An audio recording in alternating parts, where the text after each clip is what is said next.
데살로니가전서 3장 1에서 13절 말씀입니다. 3장. 이러므로 우리가 참다 못하여 우리만 아덴에 머물기를 좋게 생각하고 우리 형제 곧 그리스도의 복음을 전하는 하나님의 일꾼인 디모데를 보내노니 이는 너희를 굳건하게 하고 너희 믿음에 대하여 위로하므로 아무도 이 여러 환난 중에 흔들리지 않게 하려 함이라. 우리가 이것을 위하여 세움받은 줄을 너희가 친히 알리라. 사랑하는 형제 여러분, 4월 28일 목요일 저녁 묵상에 오신 것을 환영합니다. 데살로니가 교회에 보내는 첫 번째 편지 데살로니가 전서는 데살로니가 교회의 파송 목회자 디모데를 통하여 전해진 편지입니다. 디모데의 목회 보고를 들은 바울이 교회의 신앙이 훌륭한 것을 칭찬도 하고 종말론에 대한 오해를 바로잡아주고자 쓴 편지인데요. 종말론 부분은 4장부터 본격적으로 나옵니다. 바울 자신이 직접 방문하고 싶은 마음이 간절했으나 그러지 못하는 안타까움이 잘 전해집니다. 그만큼 데살로니가 교회를 사랑한 것이죠. 2장 말미에서 데살로니가전서 2장 18, 19절에서 그러므로 나 바울은 한 번, 두 번 너희에게 가고자 하였으나 사탄이 우리를 막았도다. 우리의 소망이나 기쁨이나 자랑의 면류관이 무엇이냐. 그가 강림하실 때 우리 주 예수 앞에 너희가 아니냐 이랬죠. 데살로니가 교회에 직접 가지는 못하지만 디모데를 보내니까 디모데의 지도를 받으면서 환난을 이기고 믿음을 굳건하게 하라고 권하고 있습니다. 한 번 전도한 것으로 자기 사명이 완수된 것으로 여기는 것이 아니라 계속적인 관심을 갖고 교회의 성장을 도모하는 바울의 모습입니다. 한편 우리가 종합적이고 균형적인 이해를 위해서 예수님의 모범을 함께 연관시켜 볼 때에 예수님은 3년 공생의 동안에 어느 특정 지역에 어느 특정 교회를 세우시지도 않았고 장기간 목회를 하지도 않으셨습니다. 갈릴리 지역의 가버나움에 거주지를 두긴 하셨어도 갈릴리 온 지역의 모든 마을에 대하여 전도하셨고 한 마을에 복음을 전하시고 나면 서둘러 다른 마을로 떠나곤 하셨습니다.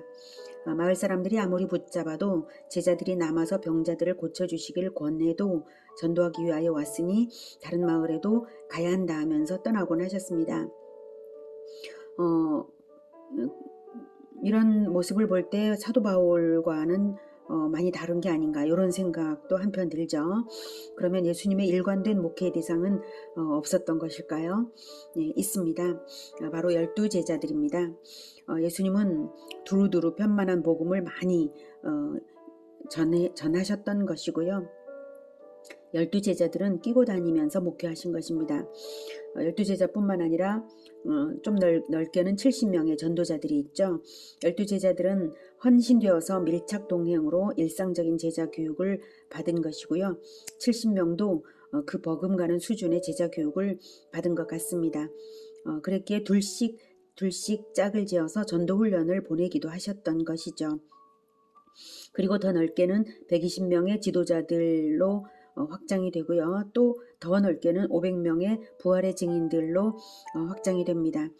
더 넓게는 5,000명의 무리가 있고 수만 명, 수십만 명의 무리가 있겠지만 그들은 다만 복음을 들은 사람들일 뿐 제자라고 할 수는 없겠죠. 그러나 적어도 500명까지는 제자라고 말할 수 있을 것 같습니다. 아무튼 예수님은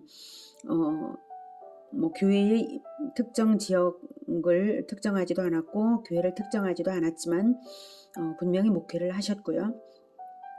그 누구보다도 밀착 동행으로 제자화를 하셨기 때문에 12사도에 의해서 예수님의 부활 승천 후 성령 강림 때부터는 사도들에 의해서 본격적인 목회를 시작하신 것입니다. 예수님의 교회 공동체는 그 실체가 사도들의 목회에서부터 그 실체가 드러난 것입니다. 그래서 사도들의 목회에서부터 그 실체가 드러난 것입니다만 그 근원은 예수님이시고 예수님이 태동시키신 것이죠. 예수님께서 십자가와 부활 승천과 또 성령을 보내시지 않았다면 불가능한 일이니까요. 예수님은 가장 넓은 영역의 충만한 수의 하나님 나라 공동체를 염두에 두시고 가장 적은 수 12를 제자화한 것입니다. 공동체로서는 정말 적은 수인데 구약에 12지파가 있는 것처럼 12아들이 12지파가 됐잖아요. 그런 것처럼 예수님은 12제자로부터 시작해서 거대한 하나님의 나라를 이루어가고 계신 것입니다. 12의 제자화가 얼마나 완전했으면 2000년을 넘을 때까지 예수님의 목회는 승리하고 계시지 않습니까? 이것이 예수님의 목회입니다. 목회의 규모가 커야만 하는 것이 아니라 완전한 모범을 보이면서 완전한 제자화를 어떻게 하느냐, 완전한 제자화를 하느냐 하는 것에 핵심 비결이 있는 것입니다. 예수님은 가장 멀리 내다보시면서 가장 완전한 모범을 보이심으로써 제자화를 하신 것이기에 제자들에 의해서 목회가 본격 시작이 되자 역사 전체를 통해서 승리하고 계신 것이죠. 이것이 진정한 목회입니다. 제자화의 모범으로서 예수 제자의 대를 반드시 이어야 목회가 진정한 것이지 교인들 관리만을 하는 것은 결코 진정한 목회가 될 수 없습니다. 교인 관리만으로는 결코 예수 제자가 양성될 수가 없는 것입니다. 그래서 바울은 1장 6, 7절에서도 데살로니가 교회가 우리와 주를 본받은 자가 되었으니까 그러므로 마게도냐와 아가야에 있는 모든 믿는 자의 본이 되었느니라고 칭찬한 것입니다. 데살로니가 교회가 사도들을 본받기 때문에 세상에 본이 되었다. 본받는 것을 칭찬하고 있는 것이죠. 그리고 바울의 모본을 따르는 제자 디모데를 파견하는 것이 곧 바울 자신을 대신한 것이 되는 것입니다. 온전한 모범을 보이는 그것이 제자화이고 제자화 없는 목회란 없는 것입니다. 그러고 보면 데살로니가 교회를 향한 간절한 목회적 태도가 제자인 디모데와 선교팀 일행에게 본이 되어서 진정한 교회의 줄기를 이어가고 있는 것입니다.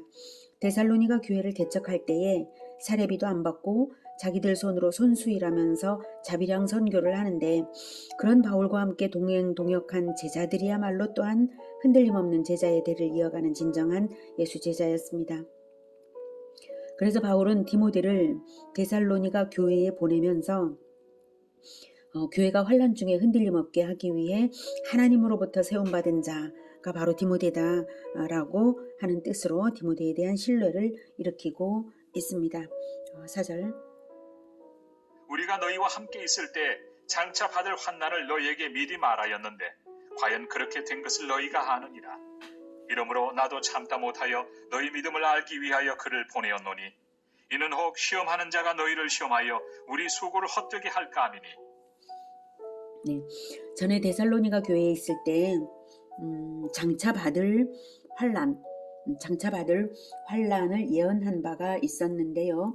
그 예언대로 된 것을 너희가 겪었으니까 이제 앞으로 환란 후에 하나님 나라를 소유할 약속 역시 실현될 것이라는 의미로 예언한 사실을 말하는 것입니다. 그런데 정작 약속대로 받을 교인들이 믿음을 잃어버리면 안 되니까 믿음을 도와야 하겠는데요. 환란이 닥친 것을 보면서도 위기 상황을 두고 볼 수만은 없어서 디모데를 보내노라는 것입니다. 시험하는 자, 즉 마귀가 교인들의 마음을 미혹하여서 배운 것을 헛되게 해서는 안 되겠기에 올바른 가르침을 계속 줄 수 있는 디모데를 보내는 것입니다.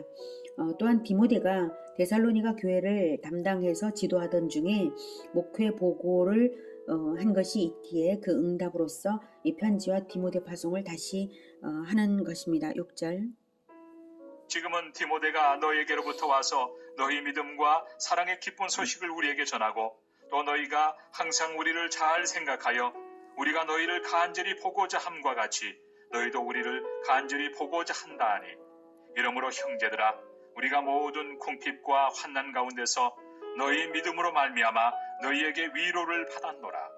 그러므로 너희가 주 안에 굳게 선즉 우리가 이제는 살리라. 네, 디모데의 목회 보고가 얼마나 만족스러운 것이었는지 너희가 주 안에 굳게 섰으므로 우리가 이제 살 것 같다, 활력을 얻었다 이렇게 말하고 있습니다. 궁핍과 환란이 죽음처럼 누르고 있었지만 교회 공동체의 믿음이 굳건한 것만큼 목회자를 시원하게 하는 소식은 없습니다. 그것만큼 목회자를 배부르게 하는 소식은 없습니다. 그만큼 또한 디모데가 파송 목회를 잘한 것이기도 하죠. 하지만 그들의 믿음이 완전한 것은 아닌 줄을 바울이 잘 알기에, 그리고 이제 더 가르쳐야 할 것이 무엇인지도 잘 알기에 더욱 데살로니가 교회를 직접 만나 가르치고 싶어하는 그러한 간절함이 컸던 것입니다. 9절. 우리가 우리 하나님 앞에서 너희로 말미암아 모든 기쁨으로 기뻐하니 너희를 위하여 능히 어떠한 감사로 하나님께 보답할까. 주야로 심히 간구함은 너희 얼굴을 보고 너희 믿음이 부족한 것을 보충하게 하려 함이라.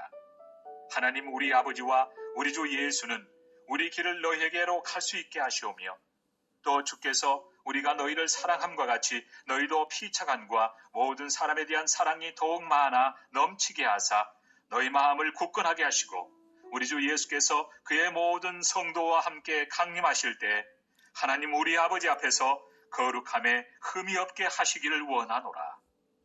네, 바울의 간절한 소원은 직접 만나서 못다한 가르침을 주는 것입니다. 그리고 성도 간의 사랑과 그리고 마지막 소원은 주님의 재림 때에 교회가 하나님 앞에서 거룩함에 흠이 없게 되는 것입니다. 이것이 예수님의 마음과 행하신 것입니다. 3년 공생애 동안 12제자를 끼고 다니시며 성경 다 가르치시고, 부활 직후에 다시 찾아와 주셨을 때에도 다시 성경을 가르쳐 풀어주셨고, 내가 너희를 사랑한 것 같이 너희도 서로 사랑하라 라고 하는 계명을 십자가 지시기 전날 세 계명 주셨고, 그리고 예수님이 다시 오실 때까지 시험에 들지 않고 승리하게 하시기 위해서 십자가 지시기 직전 겟세마네에서 마지막 가르침이 바로 시험에 들지 않게 깨어 기도하라 라고 가르치셨습니다. 우리는 모두가 주님의 제자들입니다. 목사들만 예수 제자가 아니라 누구나가 가정이든 신호회든 셀모임이든 공동체를 이끌고 있다면 교회 안에 또 다른 목회자들입니다. 바울을 본받아서 간절한 마음으로 공동체를 만나고 대면 교제로서 성경을 가르치고 서로 사랑하게 기도하고 거룩을 서로가 지켜주도록 기도하며 그렇게 실천하는 우리 모두가 되기를 기원합니다. 기도하겠습니다. 하나님, 본받고 본받는 그 대를 잇는 그 모습이 우리들의 교회의 모습이 될 수 있길 바랍니다.